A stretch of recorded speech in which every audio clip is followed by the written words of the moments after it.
In the past few weeks or maybe months, I've been name dropping Lexica AI as an AI art generator that I am using personally myself for multiple and various things. That led to a lot of people asking me about the paid plans with Lexica, the fact that you have to have a very serious paid plan if you want to keep your prompts hidden. What else can you do with it? What kind of upscaler am I using? And I thought to make this huge video to just show you everything that I do with Lexica, or 9 things that I do with Lexica, along with some information about the platform and why I chose it as my favorite AI art generator. And I think there's a lot to learn from this, because a lot of the things that I use Lexica for might not have been something that you thought of. It might not be something that people do usually. It's sort of like sub-use, because I use Lexica a lot for marketing and for blogging. In order for me to get started, I need to get one thing out of the way, which is, hi everyone, welcome back to my channel. My name is Mero and I teach creative people how to sell their art online. And this is all about Lexica. The reason for this video came from a conversation that I had with Vincent, which is my contact over on Fourthwall, because he has heard me mention Lexica multiple times. And he was like, why do you like Lexica so much? And then I stopped to think about it and I said, do you know how my prompts are? I've seen people with Midjourney, with ideogram, with whatever, create paragraphs of prompts. And I'm prompting sometimes 5 words and creating really cool results from them. So I guess this is why it's my favorite art generator. It kind of gets me, if you know what I mean. So explaining that, let's break down Lexica for a bit. So when it comes to generating art pieces or photos or digitized files over on Lexica, you have multiple ratios that you can generate. From the 1:1 ratio that will give you an end result of 2048 by 2048 pixels in 72 dpi, to the far end of each ratio, whether it's horizontal or vertical, of 1152 by 3456, with multiple ratios all the way in the middle. These ratios can actually be used to create multiple different products, even as is. Now, how to generate is actually pretty basic. You go over to generate on Lexica and you type in what you want. You can be very detailed, or you can just write a few words. For example, I want a kawaii puppy vector. That's what I want. And I want it to be 1:1 ratio. It's very simple to generate things with Lexica. And I feel like one of the things that I also like about this is the more different parts of the sentence of the prompt that you have, the more it's going to offer you to generate something different. So for example, if I'm going to go and I'm going to try and generate a cute cow holding an umbrella vector, Lexica is going to offer me to change the cow to something different, to change the accessory to something different, and to change the style of my design to something different, all from the generation of the prompt. The maximum generations you can have is either 2 or 3. I will go over that when I will go over the plans. But 2 things that I think are very important to mention when it comes to Lexica is, 1, I can go to the homepage to browse what other people are doing and search. I can literally search what other people have created and either download their works or use their prompts.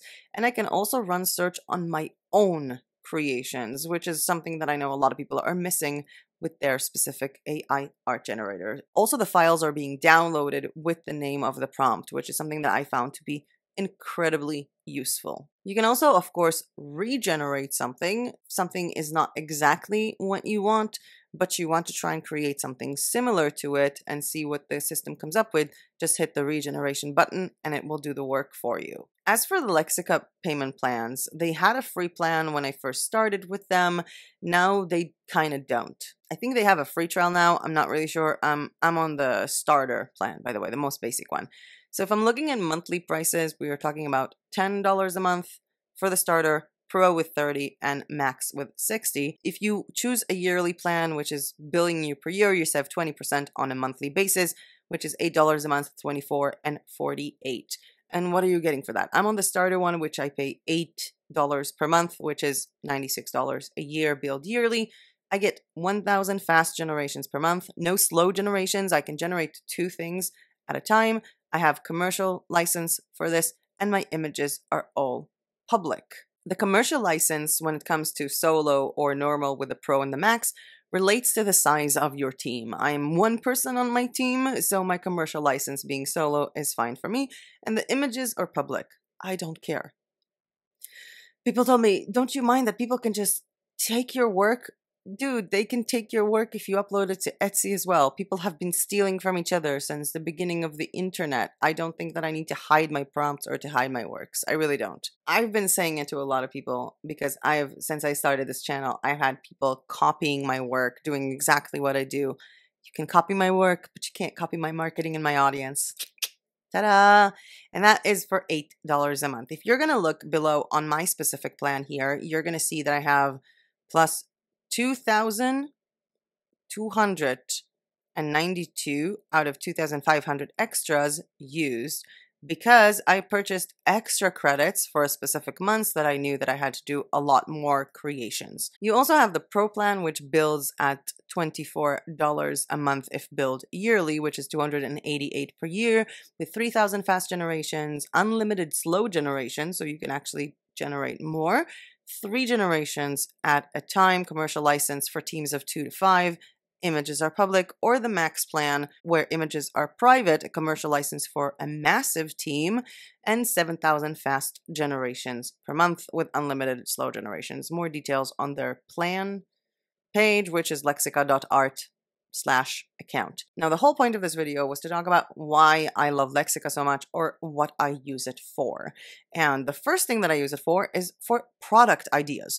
Literally writing something that I want to see to get a product idea from it. So whether I'm writing, show me a bohemian bedroom with a lot of pillows because I want to get design ideas for pillows, or a nautical themed bathroom because I want to see what it does with the shower curtain. I prompted a few days ago a floral throw pillow. One of the results that I picked looked like this, and while I didn't really recreate the entire thing, I went to Creative FABRICA, downloaded a bunch of watercolor flowers, and created a pillow design. Whether it looks similar or identical, I don't really care. The whole point is that I use Lexica most and foremost to inspire me on ideas for products. There was actually a full video just about that, and I will leave a link to that video down below. The second way that I'm using Lexica AI is basically to create products that their size is small. Small enough to be printed well and to fit well with the sizes that I'm getting from Lexica. Whether it comes to stickers, like this one, or this one, or this one. Yeah, that printed quite well. I like that one. Phone cases, postcards, and greeting cards, notebooks. Yeah, oh wow. That cow journaling makes my day. I feel like it's reflecting the many lights I have in my room. Or even this. Ta-da! This is Lexica. I did nothing to it, and I love it. It's one of my favorite things here. You can also print on mugs. I actually found that it fills up the whole mug area, and the DPI is like amazing for it. It looks really, really good. Now, if you guys think, how can I print this? Because the size is really small and it's 72 DPI. There was a full video explaining the whole DPI in which I was showing actually a bit more products and talking about the products a little bit more, and I will leave a link to that one down below. If you have watched the 300 DPI video, then you do know that different products have a minimum required DPI for them. So while I was able to print that beautiful cow on the framed print because it fit a print, when I wanted to fit it on a canvas, it didn't. But it's leading me to my third use of Lexica AI, which is creating a collage of photos. This one is called Cow for All Seasons. If you have watched the 300 DPI, I also have this one on a pillow.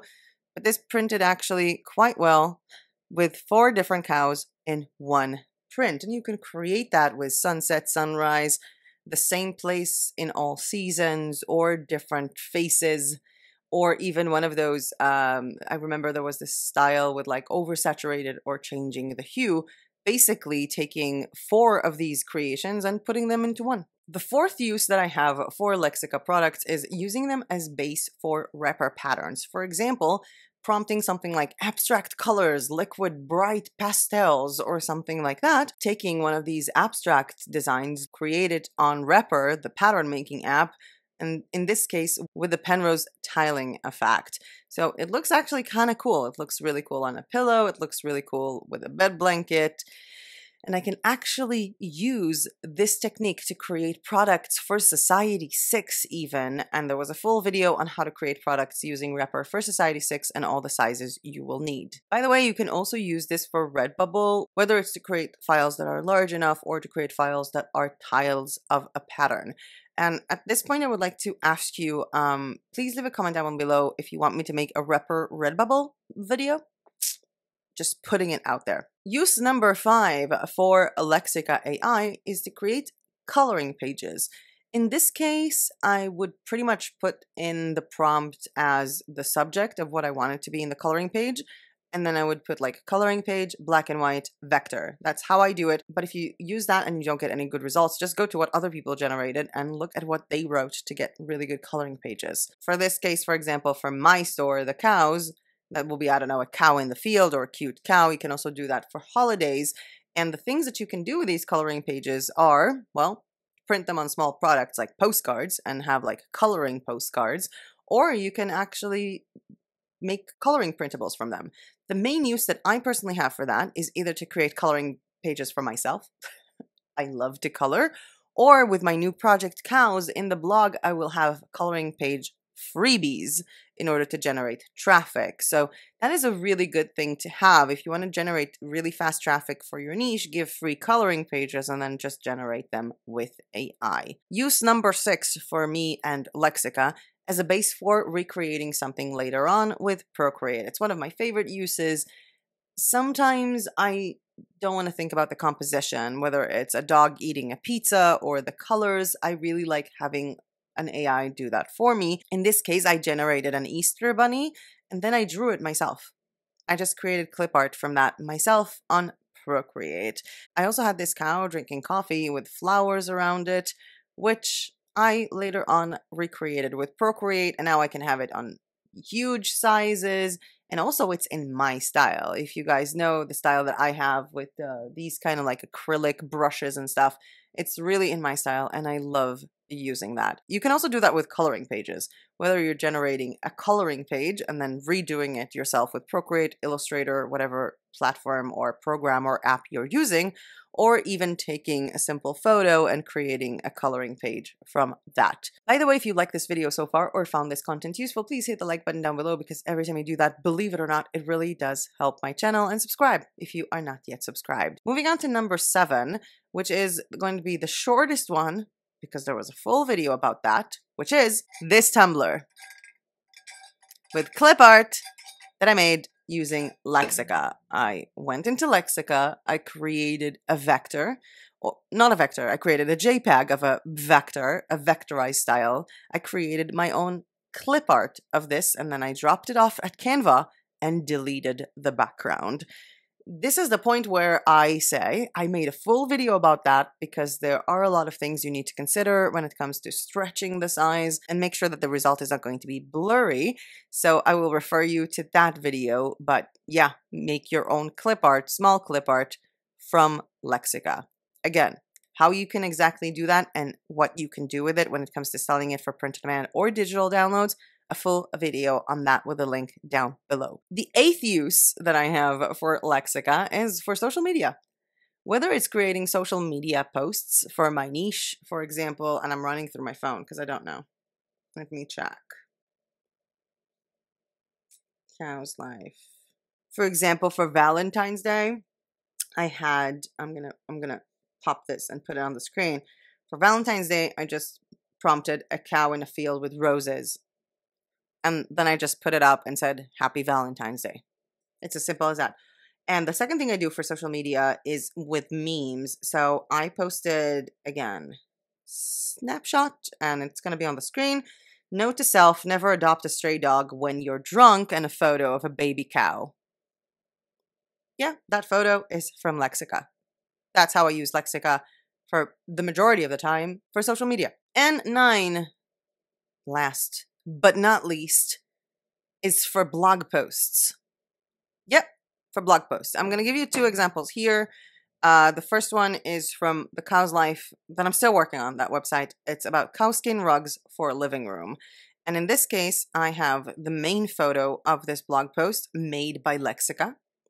I have the second photo of this blog post made by Lexica, the third photo of this blog post made by Lexica, and then I'm recommending high quality cowskin rugs from Etsy, from a seller, because I'm an affiliate. And I'm also sharing cowskin looking rugs, like fake cowskin, from Society 6. Some are mine, some are for someone else. But the main photos of this post and the featured image are from Lexica. Same thing that I did with this blog post with 8 boho bedroom decor tips, where the background featured image is from Lexica. And pretty much everything here is from Lexica, like recommending how to incorporate natural elements to create a boho bohemian bedroom. This is a photo from Lexica, and this is one of my favorite uses for Lexica just in blog posts. And if you think about it, let's say your niche is vegan, and you have t-shirts about being vegan and you want to share vegan recipes. You can prompt the produce photos of these vegan recipes. You can prompt anything to help you visualize the text that you're giving out. And my favorite way to do it is with Lexica. Now, I feel like I have to say this. Every time I make a video about AI art, I get a bunch of people commenting that AI is not really art and you can't call it art. First of all, the actual name of it is AI art generator. That's literally the phrase of it. If you don't think that this is art, go ahead. I also know that there are some successful musicians in the world that make a lot of money from their music. And if you play that music to someone, he's going to tell you, no, that's not music. That's just noise. Okay. I'm not going to apologize for having a tool that I paid for that I'm using. I'm not. And I'm not saying that without this tool, you can't make money. I am mostly selling my own illustrations. But to me, AI is fun. It's pretty much here to stay. And as long as I'm not hurting anyone, I'm going to be using it. And if you find it hurtful that I'm using AI, I don't know, go eat ice cream or something. Have a good day. I really wish you the best. The majority of my friends that are actual artists, the ones who paint with their hands, really love using AI for ideas. And I love to use it as well, mostly for ideas, whether it's ideas on what I want to paint on a huge, gigantic canvas or ideas of what I want to do with Procreate. And I refuse to apologize for that. With that said, that was it for me for today. Thank you so much for watching. I hope you learned something new. Let me know in the comments if you are using Lexica or what kind of AI you are using if you're using AI. I do want to reference the 2 videos you're going to see somewhere here on the screen. The first one is me talking about the 300 DPI and showing you a lot more merch and more intensively talking about this topic. And the second one is with this hat. It's the embroidery video that I know a lot of people have been waiting for. So go ahead and click on one of them if that's interesting to you. And I'll see you guys in my next video.